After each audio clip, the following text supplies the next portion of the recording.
নমস্কার, সবাইকে স্বাগত আমার চ্যানেলে। আপনারা সবাই কেমন আছেন? আশা করি ভালো আছেন।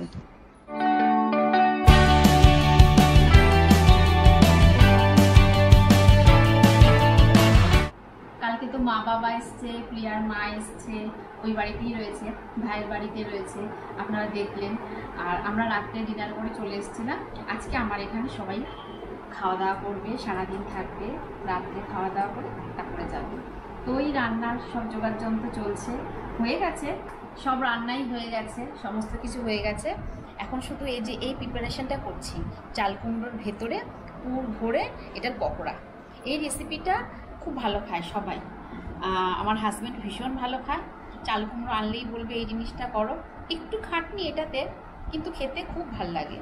আর এই পুরটার মধ্যে আছে হচ্ছে সর্ষে, পোস্ত, একটু কাজু, একটু আমন্ড, কাঁচা লঙ্কা আর নারকেল বাটা করে, তারপরে এই পুরটাকে একটু কড়াইতে নাড়াচাড়া করে, তারপরে এইভাবে চাল কুমড়ো মাঝখান দিয়ে এইভাবে চিড়ে নিয়ে একটু হালকা বয়েল করতে হবে নুন দিয়ে।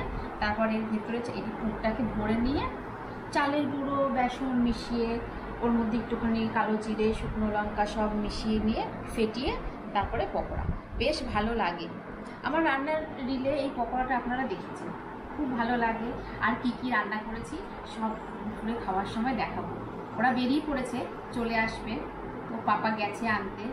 আর আজকে ওয়েদারটাও খুব ভালো, আজকে না প্রায় 3-4 দিন ধরে ওয়েদারটা বেশ ভালো, আর মুষলধারে বৃষ্টি হচ্ছে। আজকে সকালেও বৃষ্টি হচ্ছিল, তো এখন নেই। তো গেছে আনতে, এবার দুপুরে খাওয়ার সময় আপনাদের দেখাবো কি হচ্ছে, কি কি রান্না হচ্ছে, কি মজা হচ্ছে। আসলে ওই মা বাবা আসলে, বাড়ি থেকে কেউ আসলে বা কলকাতা থেকে কেউ আসলে, শুধু মা বাবা না, এত যে মনটা ভালো লাগে, আর মনে হয় যা যা স্পেশাল রান্না করতে পারি সবাইকে খাওয়াই। তো দেখবেন দুপুরবেলা কি হচ্ছে, কার কিরকম ভালো লাগলো রান্না, সব দেখাবো আপনাদেরকে। হ্যাঁ হ্যাঁ,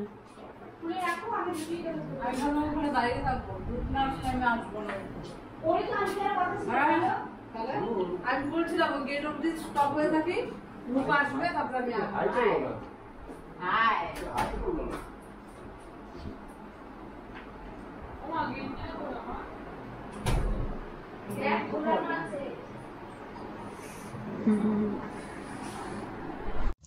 মা, বাবা আর মাইমা চলে এসছে, ওর পাপা গেছিল আনতে, আর তনু, প্রিয়া একটু পরে আসবে। তো ওরা আসার সাথে সাথে একটু আম পান্নার শরবত দিলাম। যদিও এত বৃষ্টি হচ্ছে, একটু ওয়েদার চেঞ্জ হয়েছে, কিন্তু গরমটা একরকম রয়েছে। আর এই গরমটা যেন একটু অন্যরকম গরম, প্রচন্ড ঘাম হচ্ছে, একটু অস্বস্তিকর গরম। আর বাইরে থেকে আসার পর একটু আম পোড়া শরবত বা আম পান্না বা একটু গ্লুকন্ডি খেলে যেন শরীরটা একদম ঠান্ডা হয়ে যায়। শরবতটা খাওয়ার পর একটু বসে গল্প করলাম। আর এতদিন পর দেখা, তো কথা তো আর শেষ হয় না। যখনই একসাথে হই তখনই যে কত গল্প, সমস্ত আত্মীয় স্বজন সবার কথা জিজ্ঞাসা করি। তারপর এই গল্প করতে করতে দুপুরে খাওয়ার সময়টা হয়ে গেল। তাই আমি বলছি বড়াটা এবার গরম গরম ভাজি আর খেতে দিই। আমাদের মা, শাশুড়ি মা এরা সবাই তো সবাইকে খাইয়ে দাইয়ে, যখনই এরকম বড়ার কোনো আইটেম হয়, বিশেষ করে যেটা গরম গরম খেতে খুব ভালো লাগে, তারা খায় একদম ঠান্ডা হয়ে যাওয়ার পর। সবাইকে গরম গরম ভেজে সবকিছু পরিবেশন করে খাওয়াতে খাওয়াতে নিজের যখন সময় আসে তখন তো সেটা একদম ঠান্ডা জল হয়ে যায়। তো আমি মা, মাইমা, বাবা সবাইকে বললাম যে তোমরা সবাই বসে যাও একসাথে, আমি গরম গরম ভাজছি আর খাও। কারণ বাড়িতে সবাইকে পরিবেশন করে তোমরা লাস্টে একদম নিতিয়ে যাওয়া ঠান্ডা জিনিসগুলো খাও। তো আমার কাছে অন্তত তোমরা একটু গরম গরম খাবার খাও। তো রান্নাঘরে আমি বড়া ভাজছি, আর দুজনেই এসে এই গরমের মধ্যে আমার সাথে গল্প জুড়েছে রান্নাঘরে দাঁড়িয়ে। তা আমি ওদেরকে বারবারই বলছি তোমরা যাও, শাড়ি চেঞ্জ করো, হাত মুখ ধোও, ফ্রেশ হও, এই রান্নাঘরে গরমের মধ্যে থাকতে হবে না। না, ওই দুজনই এখানে ঢুকে আমার সাথে গল্প জুড়েছে। তো আমি ভাবলাম ঠিক আছে, যখন দুজনে এখানে দাঁড়িয়ে গল্প জুড়েছে, তো এই মুহূর্তটা একটু ক্যামেরা বন্দি করি। দানা দানা আমার মাও দিয়েছে, তাই বলে আমার কথা মনে করে বলে গরম পাল্লা আপনি কি এখন কেউ মিস করে? তুমি কি শুনছো না? বাবা ধার আছে, খুব ধার, না একবার মোটা দিলেই হয়ে যায়, খুব ধার আছে।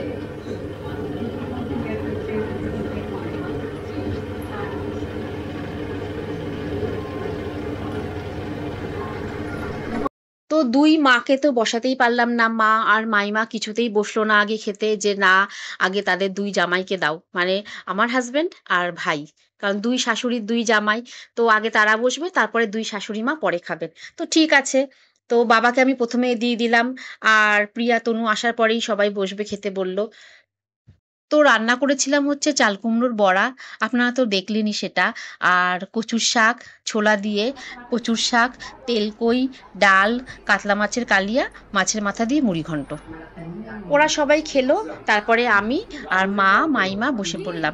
এই গল্প করতে করতে খাওয়া, রান্না কেমন হয়েছে, তুই কত রান্না করেছিস, কত সকালে উঠেছিস, যেটা হয় মায়েদের, সব মায়েরাই তো চায় যে ছেলে মেয়ে যতটা সিম্পল হোক বা যতটা কমের মধ্যে তাদের আদর আপ্যায়নটা করতে পারে। কিন্তু যখন আমরা কলকাতা যাই তখন মা যে কত সকাল থেকে উঠে কত রকমের টিফিনেরই আয়োজন করে, তারপর তো দুপুরের খাওয়া, রাত্রের খাওয়া, সন্ধ্যের টিফিন, কন্টিনিউ রান্নাঘরেই থাকে। তো সেটাই, তখন আমি ভাবি যে তুমি তো কত খাটো, তুমি তো কত করো, আমরা গেলে তখন তো এক গ্লাস জল ভরেও খাই না, আর আমরা এটুকু করবো না তোমাদের জন্য?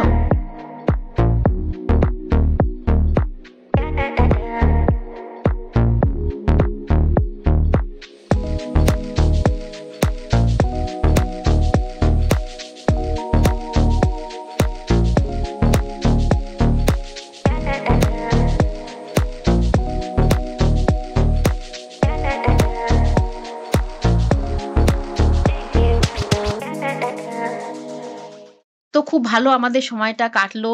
আর এই খেতে বসে যে গল্প আড্ডা, এটা খুব মিস করতাম, যেটা আমাদের বাঙালিদের মধ্যে খুব হয়।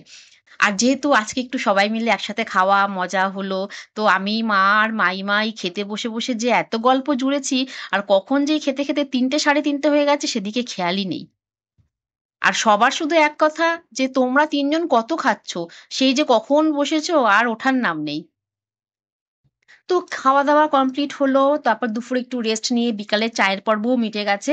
এখন সন্ধ্যাবেলা একটু আইসক্রিম খাওয়া হচ্ছে। ভাই দুপুরে আইসক্রিম নিয়ে এসেছিল। আর দুপুরের খাবারটা এতটাই হেভি হয়ে গেছিল সবার জন্য, তো আর তখন আইসক্রিম খাওয়ার ইচ্ছে কারোরই ছিল না। তো আমরা সবাই তখন বললাম, তাহলে ঠিক আছে দুপুর সন্ধ্যেবেলার এটা টিফিন হয়ে যাবে। এখন রাত্রে ডিনারে হবে হচ্ছে কড়াইশুঁটির কচুরি আর আলুর দম, তার প্রস্তুতি চলছে। আর এই যে মা মাইমা সবাই এসছে, এসে মেয়ের বাড়িতে কাজ শুরু করে দিয়েছে। দেখুন কোথায়, এখানে এসে একটু রেস্ট করবে, বাড়িতে তো করেই, এখানে এসেও কাজ করছে।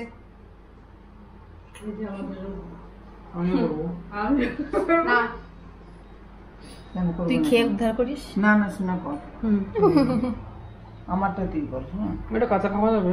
হ্যাঁ দে, তোর মুখে দে একটু করে, আমি কি জানতো না খেলে কি করে বোঝা যাবে টেস্ট। ওটা রান্না করা।